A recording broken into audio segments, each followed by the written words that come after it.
Yo, no me son la blada Bible unika mi yabe amashi TV na la ngene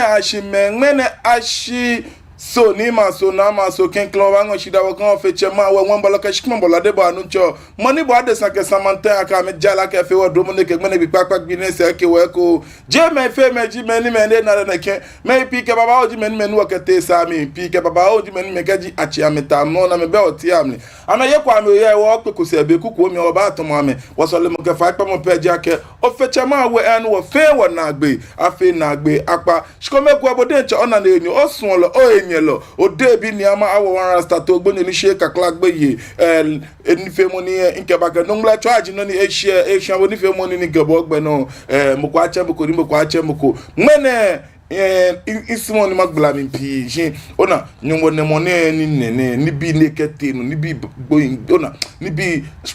tragedy say faction ona eno ngene mi talk ba kwesa kun ram society ni ma chok to ese keba ona wo ma janche me ni wo yin ko te wi mo pa ba ke mi ni wo ahun sun na le ablofoi ni ka me pe na ba mi ona am pollute me ko me na support am ke am bulu ani fe mo ni na me fio shi gagba to epe ngbe na mane mene nka wa akwetema sakumo ramsa side bibi ni ya no eje odo bi na ma wa sta eme la ka chije na ma ejara ba shira ketinya ejara ni ba meneme e ba shami tamushito mimba shira.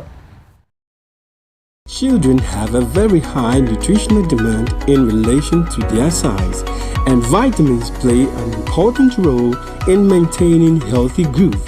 That is why we at Base Pharmacy Company Limited have introduced BaseVite Kid Drops, a multivitamin drop with 7 essential vitamins including vitamin A, D,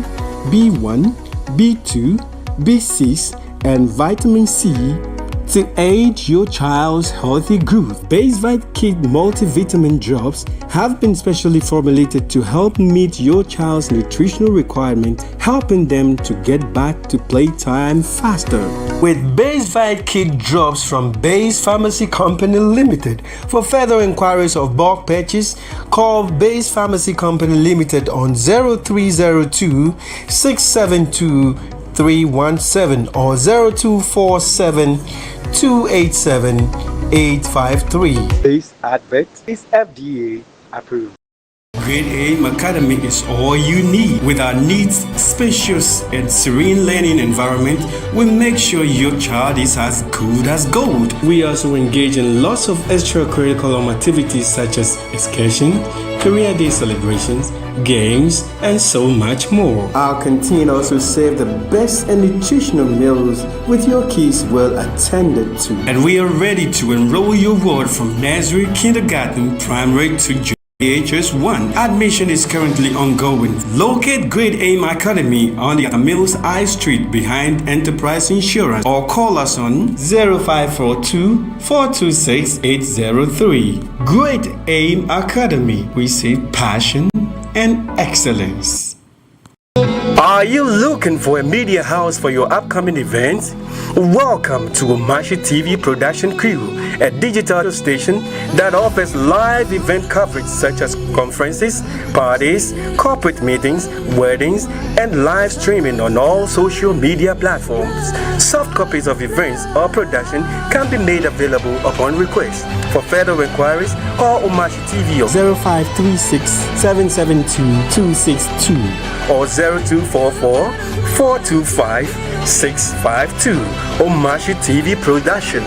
Ajwa swing man can mean shit. Gana bi ge manti asia mi bi fe ami penye gemba asaga ni fe hunu o ya hen strut ibona fe ni bi ni gba me ana oke amane bo aba fama bi ayin ke amla lo ibona fe na amla akọ ni eyi ebuwa ni anya ke sa ni ke chine ni fe o ya e ko me woke akutu nkwaro ma fi assembly members na asan digba te ofilo ante oke police fui alo o che me ni me ya buani onye no ke sana kan ni fe mo na yeah ora don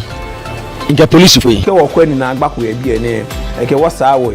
ke wa atu je ame pe popa wujin ke popa bibi anokolo ifi akwa na kan le won wa kan majan che le won na sanba na gba yo titriji gogota ni hey ni ekole ni jo mi echichiye alo ni jo beje meni saga ko na chunwe ni hey ni ekola ma chunye ni isa alo mbi ko ni afe egbe ko manu lehin ele mi le sen o kapa ni gbe ni o asaga ni fi mu ato ipeja mi odigba denke e ba nya bona fi ni o fe be ke ha ni keni fi mu ni asaga ni fi mu ba no da gbe ipa ni ka se me ni hu le mi ye o ma shi tv no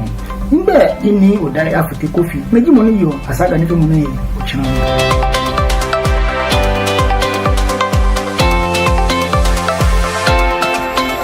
Hello, lovely viewers. You are all welcome on the program Fingerprints. This program has been designed to help you know how to create your own business, including livestock, farming,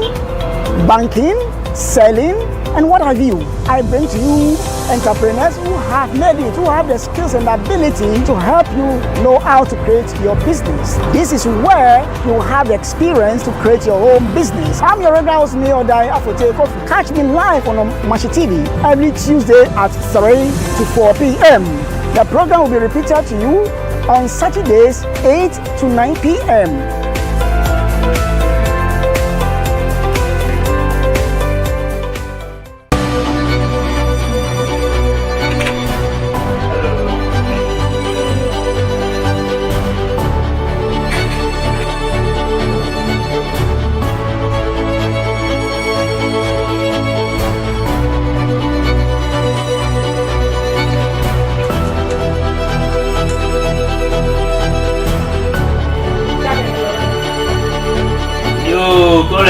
Okay, she died in a Kenyan children.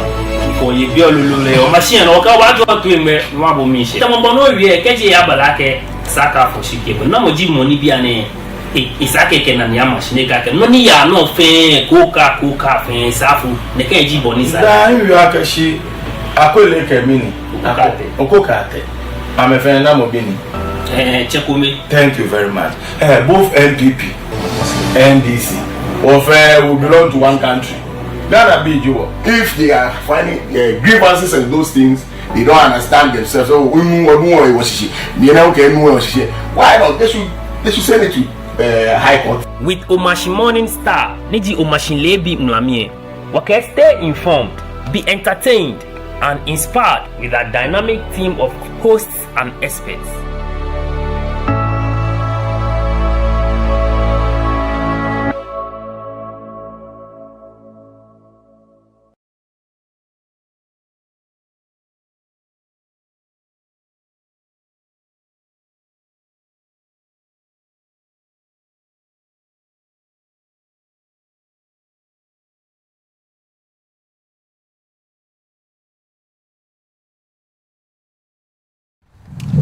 Yo, una me son la blade a Bible lunika mi yabe Mashi TV na mafanya shida kanya na ya wachunye meminte ya femini. Iya ye jara imbaka o manye ke shade. Lala nkanya ke ngmene minto kanya ya ni kenya kwa demolition jien ekome. Ona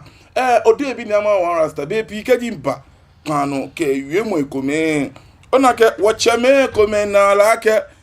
gbekene kafia te yu te lenche ne kene shi be pie je na ka je no jini je bolomo shi mo ake eni anokwale kan aka anokwale ba femini ba funshi no jino ni eyan gadan bi ona da na wi ake shi anokwale ni be wo gamen da na wonyo ana anokwale no anya wi lala ye ko be ko afi nyojin ko mamle ne I look at somewhere around last year, baby, in more point the money were regional minister one yet Linda Okulu, but point ni be kumo. When I demolish him and be ne MAP Igbamena, Lele, and Agbambo ne, Shimon. The right thing must be done. It's an only kagbe, Anya femini, Afe. Yeme, many chiba, many kamen na che. Cheme comme poya lo me ke bani ona lo mo sande ke ni bi na ba lo mo na ba fe ne ke nyeme awa wo ya o mi bi sande aka awa wo ya o masuma ke wa kwesi ni info ni jiyen ko ni wo fe mi ni wo ba shira o ona shi se ni info ni to wa ko e kinklen ma ni wa kwesi ni info ni be mi ni sakumo onukpa ekome nidi wotema sakuma onukpa ekome ke wo wa waye ke ni bi na me ba me lomo onu nchi ahonu chaka ko kenkle nya wa akwa na kan lomo na ba lomo ke ni bi nya wa akwa no wo atu wo ba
la blada Bible blue nika mi yobe o machi TV eno lala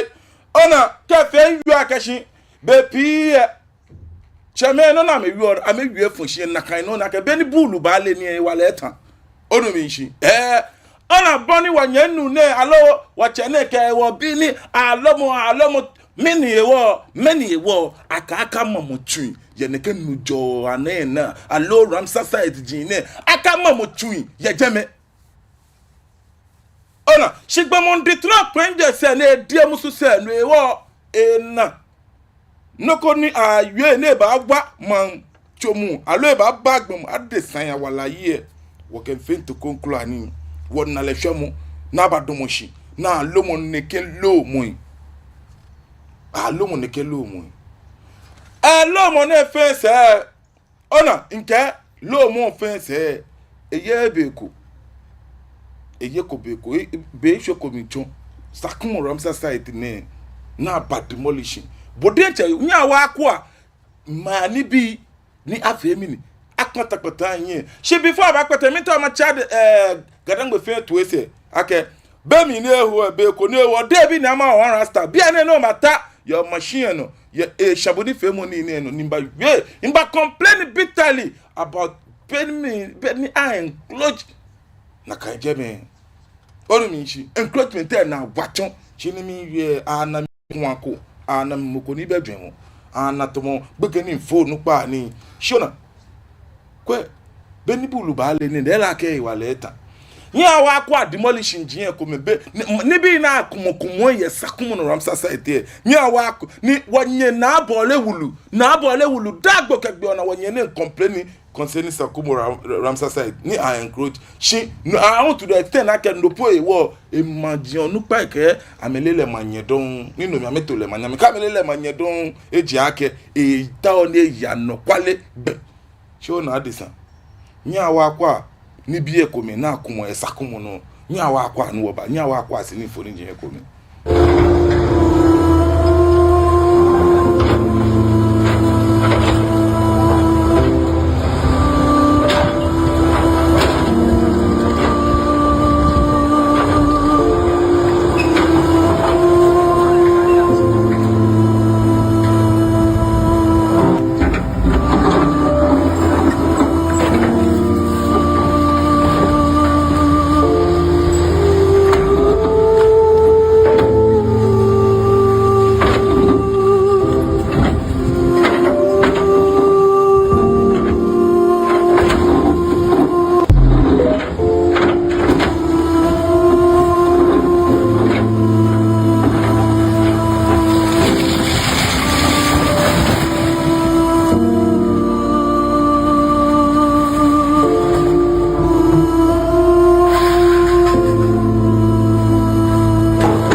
la blade abi blue bodien chekwa mo shian na mamoi mamoi na akumole bodien chekwa mo nyomo bo musu shan komo shika petu apo abo etemi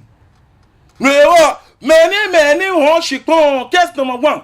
1 kola ke mo ni beba shikon ko le shikon mi alo bede ba dry season no lebo ni e ale rewo mi bia ke shamo ne meni ho shikon na kan so call municipal assembly na ma me an permit na akema tujin cheme ke jeme wo majia cheme ni hon jeme shikpon jin mi bia ke ta fla cheka fla aso ame jonjo gba lo aso mbiye chiabo ehian me lo alo ikome fa kan yan kome no ayo ya na agbo kafari e shika san de gba me na ato na agbo kafari e no pazin pa no ato ahia agbele na ko egbe me adesign abwala chiabo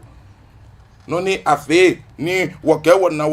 woche na pe ne no nupa e maja teme mo ashi no chema fili teme abake lo mo ke kwakwanti ani bi ni demo beye me ne beje na no ni create keba na bole wulu le on ba yue baba o be mi ken nuboni nuba eje me be face eche me dina ya ke na kan ko be mi nyawa kwa nyawa wabua na bole wulu be mi ni che bloggers nunwe eyo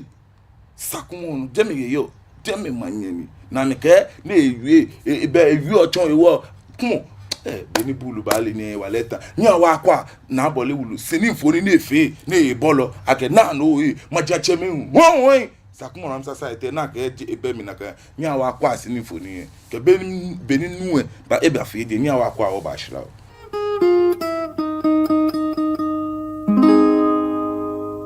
Agashika chamentable kumae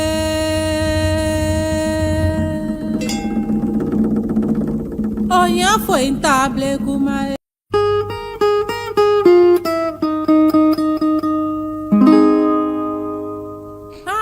yo nyeme ona sini foni ne ni anu kwani ogbo ba kwelo jogba no iwo tu won ba kwelo jogba Sakumo Ramsar site no na a drone shot jino ni ke fi omi ni komo a drone shot jino no na nyeme ni ka bi yebe yo machi TV no Sakumo Ramsar site bode nche kuma yana mamo chujin ye kwamo eni fa jin le yo komo eni fa na yo cheme ke nyeme maba kata maybe no ba pa ablo po bodi enche kwamo no ni ya no kwamo ni fa yo kwamo na mama tujin ye kwamo ni beninu eklo ma shiaji ene me fe wa ma ja cheme ni wo yen sakumo no na kan je egbe amele ojogba aken ne ke di boni situation ne yo shona anya nko be ke shika na meta wo iwo ni be pie ni afi otomo ke ato na fe the right thing ne woti ame ko me wona ni etomo be loko ni muko inche muko alo muko nye muko alo muko sumo muko no ya bona shi cheme kenyeme je nakan ona je nakan ni ekeyin eyin ona bodi enche kumo shi afefe ojina mamo tomo shi afefe ojina mamo na ba akumole ne sana akumole ona sana akumole eja ke ma wala enya keji tafla cha me ka me na shika alo ame yen shika amebo ame omode na me shikun ya enija boni afi ni to enjole anya ba je no ba eni e kon klobodi enje komo no ni ya no ni kumo eni fa yo no ke eni ma tujin ke shian ne yo shikote yo ba ke mi ni wo enne be mi ni fe mo ni ne ya no ona be mi ni ne ke ni ne ya no be mi ni ne ke ni ne ya no kate bi mo ba ke mi ahun sakumo no le je popa no manche ni ojen na ke la ke je mi Ramsar site se eko no po ike ni bi ebi akọ po ni fun shiki alogbon ma de san ni fun shiki bo de nche kan mo manche moi kwa kwanti asan ni bi media ni ake opo ni fun shiki alogbon mi do ke je opo ni fun shiki eko no po ba na ke je me nu na je me be je opo ni fun shiki gbe ma de san ni fun shiki no san ni gbe ma je no na ke be pi wo che me ko me fi oni bi ko me ni afi otomo ko lo ipo ye jomo ke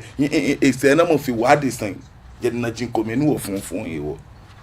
chinya obi ai ma be san ni bale na kan manye na bo le wulu mi sumo nu wa bo wonye na awe motoe ona kesi ni mfoni ko ni efe ke ba Facebook afi ma mi ni nya wa abo ato ni wo kwa oba problema bi ke je langba ka gba dan shula nya mi nu ashite ko e ka di onu here na Credient TV kwama noko agbana ni o send that teshi agbana ni kwansa ni Jiblema TV Jamestown TV nya fenye kwa nanu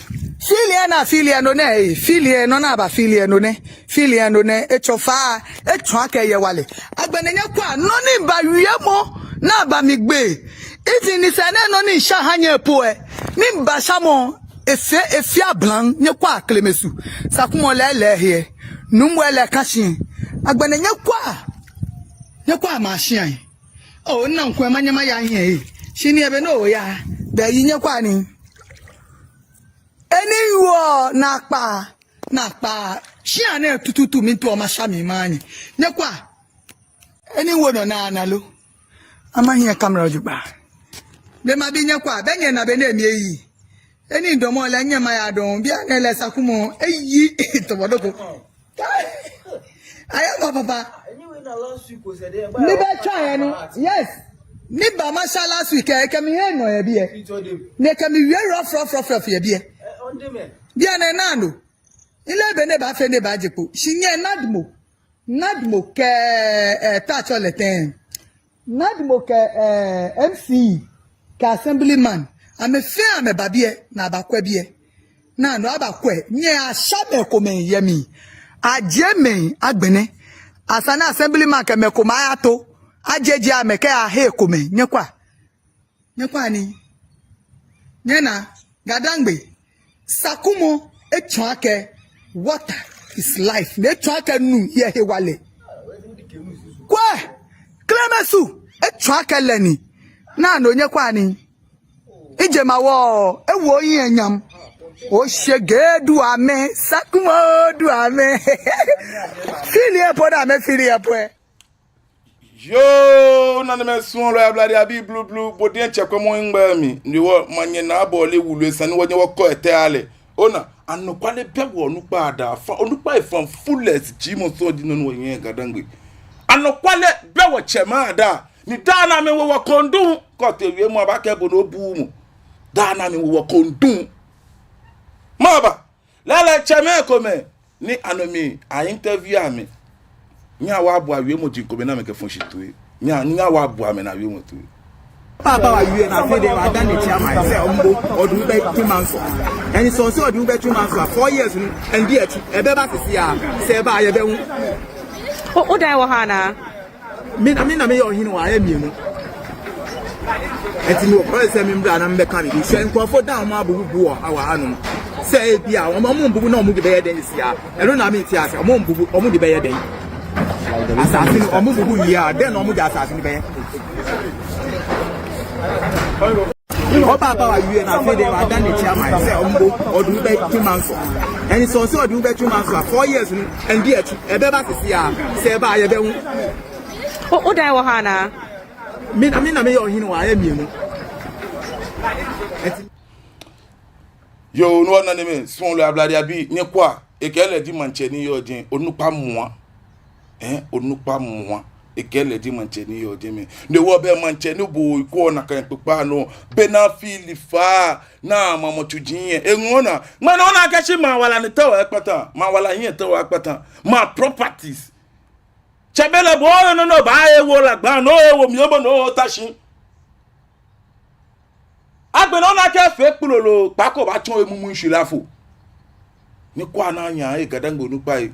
ni kwa na anya ejake mamba do chan me mutwe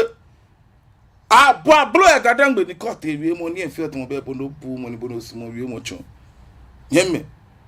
wo che ko me le onya wo bo awi e na wi mo twe nya wo bo na wi mo twe. Refer to the regional minister. He's mentioned this over the period, at least for about 2 months, that he'll be moving to the Ramsar site. Have there been any engagements prior to this action? Nothing has happened. Nobody has met with anybody. We heard they were there. And then they talk of core area, buffer and transition. So we went in to find where is the core area and where is the transition and where is the buffer. And they show us all. So we are not in Klagon here, in any part of the buffer area. And then more so, what happened is they were saying on waterway. I think you also when you went there, do you see any building in water? No. There's no water. So what are you lying Ghanaians for? I mean, I don't care. But we'll enter to the bottom of this matter and want the areas to be regularized. People who are there will be maintained. You understand me? No way. Now we don't have to sit down here for bets. You say, does he understand what is Ramsar? They say it's for bet. You understand me? Which people vote? Is he not human being? Have you seen bet voting before? So we are here. Yo, no me so la blade abi blue ni ko bi yo bi o machi TV no nwa o cha mi o to infan bodon che komo wo che manche moi e nye kwa san ni bio ake ni Ramsar site ni ka ke Ramsar site na ga opodin ni wo opodin ashin le ni lo komo ta flat san bisan je ni dwe mo be hi mane no jino na fe pololo producer bo amade beninu e come ona ni obara ke mokupu be hello ye bo che komo nyeme ni kwa sakumo no Ramsar site any man check bi anele je ni yo chobi ade bi achi mi na to akara wi achi ame ba chale sande name ya unka shi ni e ba shi mi to ma bi sakumo no manche ke majianche men choku na atalo ni ame ko ni kan kucho ni emi alo ame yo mi bi amake na le fe pulolo e we fi ame fo Mimbi ake nana wana chaka manya ne efiame fo ne me kola me shika na me shikpon nya honu mi dry season ya me nyele ake eni efen bi efen family ni bia na benye na ma shanji bone bale na ke regional minister nto afi bi do na to afi propaganda issues na ke shi wonye menebo una no adandio ba ke no man sione no ma sione no fe prolo ni wo bi o ake ke kole moko ehie bi ni ete ni tumalo ete eko ni bemli ni baba na no ni ete no nyeme nye ehsu ake ba te mo ba file hatin nyeme Bodin chekun boni nu. Ehe mancho mu fen. Nu ehe mancho mu fen. Comment baboni nu ne occupy. Ona, Chameka fe no nyele di je shipon homo son akena ni. Ta flat je shipon homo son ni kabana ni. Bona chaka reserve ne kelele ni out reserve nke ni bibiye. Onumishi. Ma ba wo be ni wa ablochi nu akwo me na ke live vote ke ni bi yen nu yen ke ni bi ye. Wo ma ne mpo ko me mpo ya no. Ona wo Ghana ne mpo shi ona gama sate wo fiot mo wo yen chilo wo. Ona wo ngato good morning. Ona kwa mono na fe ma wala ke shikana ba ye tenoni ji ne sani wo dwen. Tenoni poten ne sani wo fe wo dwen. Nyeme na me so la blade abi ni pako ni chi onye benka producer ofen no ani inkwele akwe lo mo shikomeko bemi ni sakumono onupai lo ame ake esa ni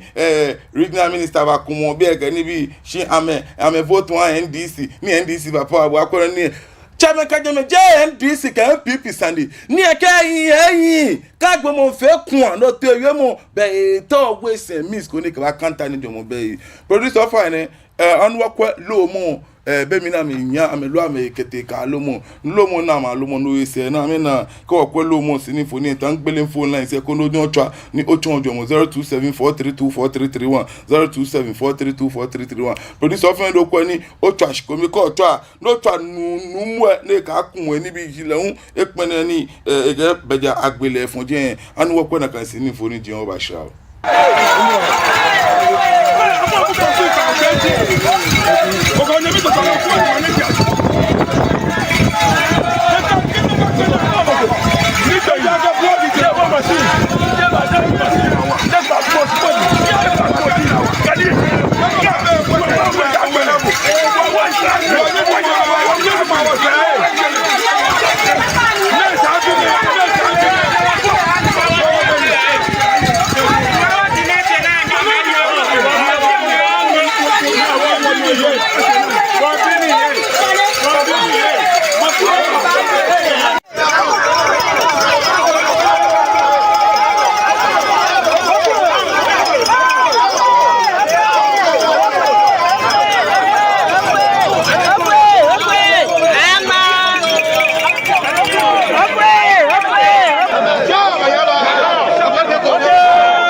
I'm not that.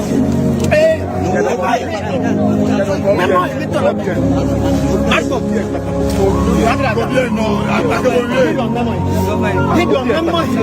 I'm back. No. That's to kill me. So your friend, maybe some mukulu. I see a what is that? My brother done. My brother was what better? What the machine is on West Trouble for?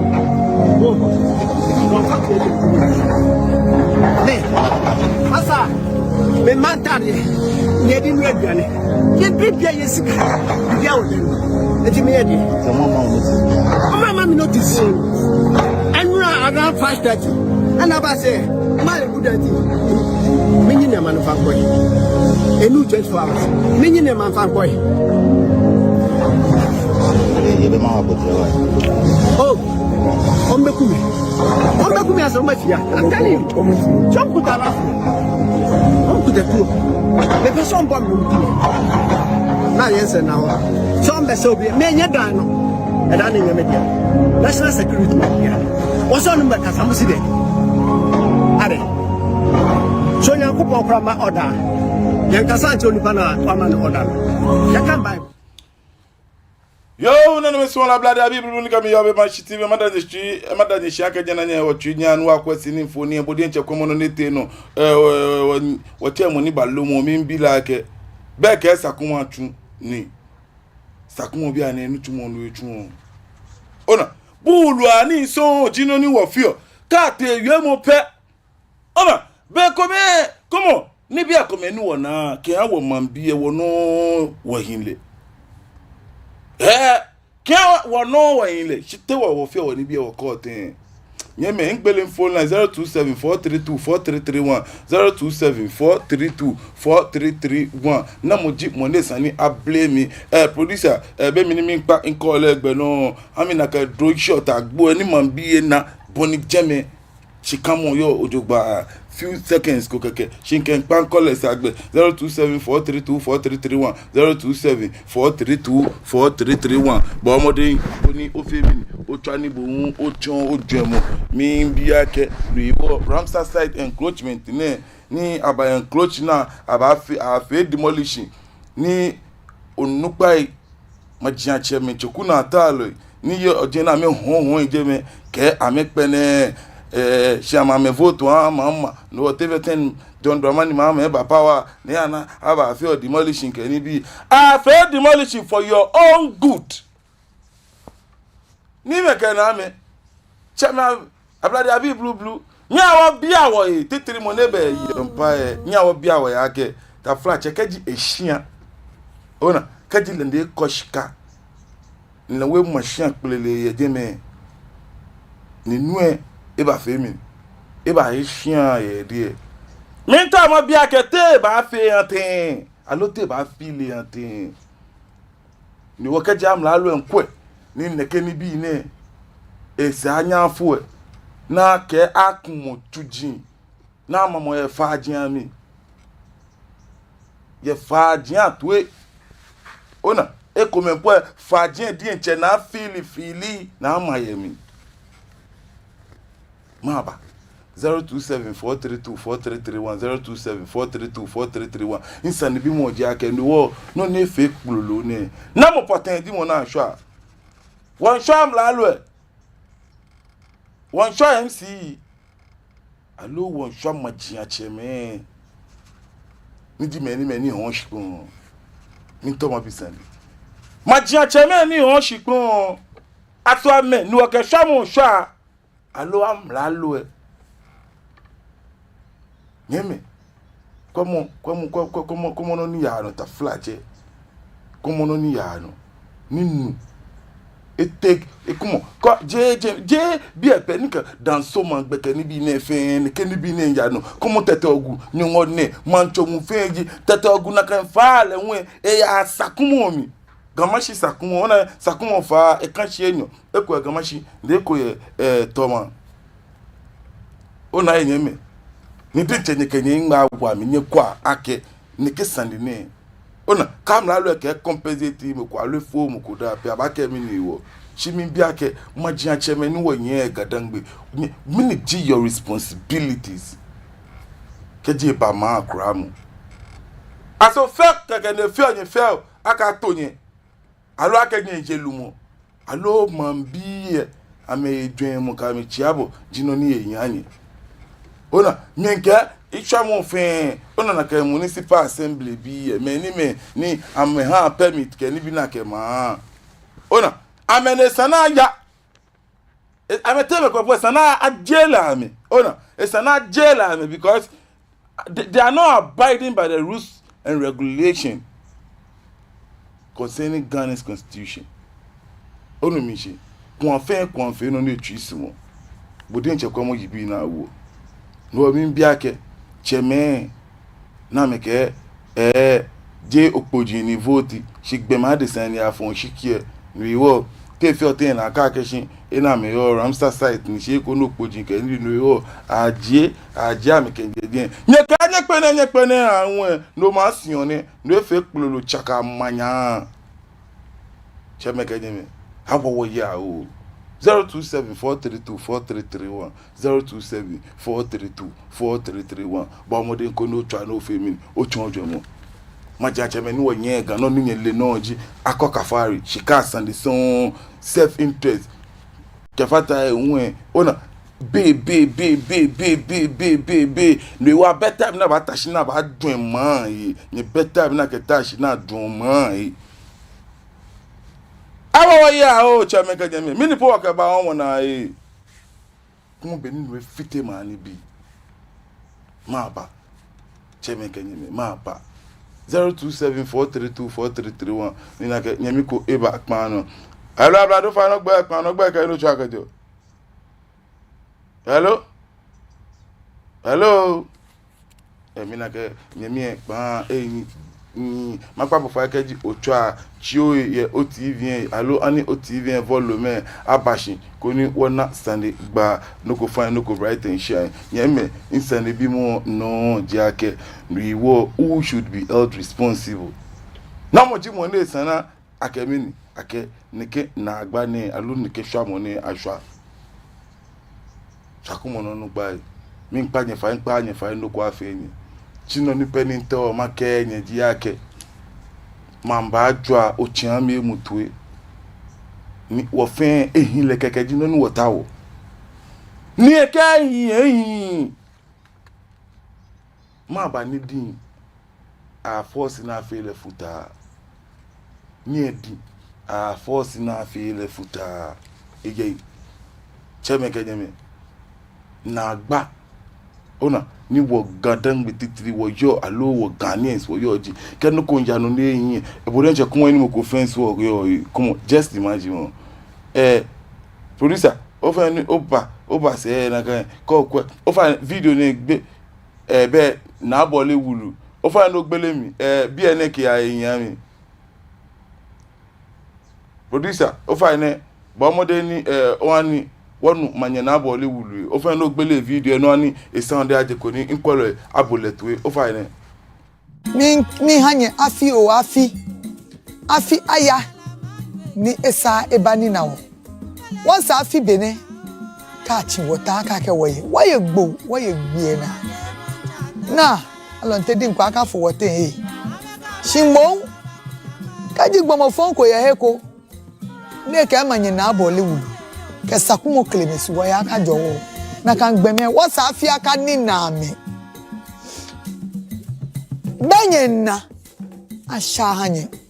nyenalo echako ochine no mi ba na machine ko machine na ke machine ake dredge ofa e won ba bi ake o ake dredge ofa na mo ke ba assembly ni lo okay ka assembly man ba le heko shikma mi any machine ma he wo ha ni kai obla nu ko ni ke o da bi ama twale bo ma kwa ya ke shina na tutu ni ma imba twale imba twa dani mo e ba ke mi ake assembly ni fi oni ke o yo e ra don ke je assembly ni e le be ma twa assembly man ma ke mi sakumo e dredge mo chi no ni country no e ke da bi ke je twa assembly man po ele heko le he ko ten le mo na etu ni assembly elegy assembly man e ba le ten le he ko abala ka so mo a bele tutuntu ni momo me ko mai chicken shile na kwa bona ba fe ni flour de ne boni jeme yi na you on en twa ke le de nchepo a block factory of farming far thing GNA block factory ma e ma mo shia hu ye far thing ne wo GNA address far hu shi aked na kan dredging machine ne jo dredging dredger jo le no engineer akenya sakumo can short thing this sakumo no main road there no any insure ke far no ile ni aya chami ejeme bona fe ni fa anye abote insure me oni fa agbemla to akenye homeland who does that ma you ene poyi ni me gadan lebi ni na gba na duba ni mi ku e mi paje isi ake ba ife mo aya cha ye na chale fa pelele mi si ehime eni ji eke insure eni ekele puro ye ame pe he be genji eni aya cha ni bona fe ni mu aya dabi mi bi ake wo ka cha ni mu ekele na esu ake ni ebo le ba gidi na genji nke si adon iye me gadan gbe bi nye fata e ni wo pa John Dramani ama fai ake sakumo klebe suwe e fata adebo ni bi ni organa mane ni e kaja pe ase isoyin e bia le shinu odomo ne na ke mo fe mo anu emanu ko sakumo no mane ni ne be no wo yo di sakumo wo anyo wo ye wo on pale fai wo ka wo te soga ko pe wa ko ebo ni je yo wo ka se ni ye ni kaji sakumo klebe su sakumo fito sa eda se soga kope sha igbe me bo mode na me don shi na me ko ani soga kope fa na cash meke e create job opportunity le no kusu felo e nagbe aye npa ye mi atu kusu dugba le no we me kumete machine se mamo na ata mi nkeni na ke jo yin chele apio le no we fa no ko no ne ke me do moje blodo adode nini ekufe ko ahun eje create job opportunities e serve ma won that enye shpo mi wo ma eni job ye gamane second largest river Babo Fai John Dramani Mahama my president the gentle giant Ofa fohe oba kwa sakumo ko si sakumo no mane ni wo bi oni jenyo si aka sha nyana jeni ke nyana ni klike deke your mama the president Babo Fai minna ta sele ten container ko ma ofa ne no tume na bi ni ake na mo tutuntu kene ke container ni abaje ke jamu container jamu ni ba gbe si alo gbomo de san ni mini gbena tun le kese party you can't deceive nature nye olaka nombo adeboni he has come to stay ni ji sakumo kele so enu wo eba le ba yin sha fi e ya ai to do wo mi kenye mo fiamu no e shipon ye fa na etein a fili na ho abo na ke gba ke shipon ni po fa manye na abo lo nkeje shipon shifani o fa ne wele mo ni bi ye no ya shikano fi take matun shikano ke shipon bo mode no to wo mo ni mo shipon abo ke la ya court no he oni bi ye o shkai da ke sakumo fa ni kasin onyochi ahun ni shikon ni ba se the same be ni ye ba che ngbe mi bona fede nagbe le hopo den che e ba fite ni hupo se no ni wana ni ninu e no ni na na fi open keje bia na o ka gbe next year ita ke no ni wo ba na ye ma na mi ye sakumo mu kolo sude wo shako jenko shako patako wo makpa fai ninadmu aba our age at the same time ne kwa ye joba nkeshiko hebo na ni nya unya chi ni nya ho won ni gba ni fa shika je ku fe kwa yi fani ko le bona chi fa o fa ne ya chi shop mi ke mo kwa ke adreadi le fa denche na shi fa ile mi bi eni o fa te ngene ni wona ne akun fe kunanya adreadi can you tune me I have the honor eke manye no you ole tune ni twake fa ni nke akun ni bi eni yo ni adreadi e tune ni twake ni bi anya akun awo nchejo mama o fa ne lela ke ni bi anya akun iyo boyo gentle giant iyo boyo wa wo mi pa bo fa ka wo mi ngele manye na bo le wu ne sakumo no manye ke mi pa ni fa fiamu na baba ho shpo ko abu na ke bo mba sakumo no for now e shpo mbe sakumo keje village estate god people Vodafone ni ba ni fa shpo ko bebie na ni nyana fe fa so kashin asha ni ya ko ke ila kenye na wo mi pa ni fa ni fono kenye fo ku e fa dadangbe ni radon manu pai ni radon ni me ke na me ni ko ni fe mo ni radon mo fe mo kwa ke mo ko ni mo ko wa ke mo ko onile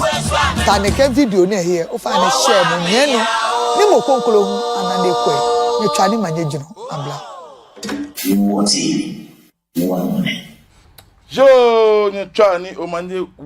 manye papa afi wo fin wo no sakon manye ni ji manye na boli wulu e na wie mo tinu ni ke mu na ngmene eji ake mamba jo chame mutwe anokwale ni be gadangwe bi alo gadango nupa ona anokwale ni be amsate wo dane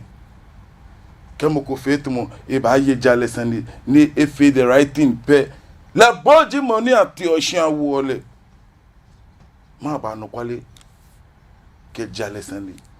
e wa gadangwe bi neke shinya wana walia akakeja no kwale kojo mo be twenjole nye ya fe mini twenjole nya ba keja no kwale kojo mo be ba nya na twenjole. If there is no justice there can't be peace. Yeme naneme sonle ablade abibulu ni kemi yo machi TV no ime la ke shi jena imbe efebe mada nkolo efenshi menme ni kwe menme nya kwe menme ni twa menme nya twa minda nko weke isfeni ke yo bienshi enkamrama Walter ma job na kanon sizeless Prince numo ajobu naneme sonle nko weke isfeni ke yo o machi TV nke wa ke numo ajobu mo fiamu nke mbfb shi ba omodin akeshin ona kenu megbe wo leke wala an wo lolu e ka twa meji nyuma ni di 10 pm enyen yo yaya baba ogbeno ke Love Zone 10 pm ni di mle nyuma ke ba omodin ko ni ofu wo yo machi TV no ko ni mini efe minche ke o manye ke shade ke fata ele won dani mashibo ma atake boni nke adafi kukuoko ni inyo ke habu ji ake ke nyungwe gbe wona kan no ni ike wala ba hawo ona wodi anche wonyennu asafuache pakma asa pakma ike mini watch out for a new power bene be bagbele ba kokura bagbele aton e ba fe punko no koko onuminshi no what tell a friend to tell another friend okay they should watch out because it's gonna be something exclusive succulent dead name name abladi abiblu Reader Men Ventures kian operations fin onumishi wholesale retail fin e motomo amamole chi obenke ame koni ofemini oda mission later Nye mashibo na kan no ni ma gbeke ne egbe ta ke bono lele Caris pub e ba gbe tomo tunte no obo mode ko ni ofe mi ni ochi obenke jeme mene gbeke ne ni nke bo yo ni je me unpe shi nke wa ke soa Friday coming if I feel something on a succulent dead no go fine no go bright and shine no go babiake mini eba loko shibole success Chinus mini pub nke wake if I feel punko tomonoko one machine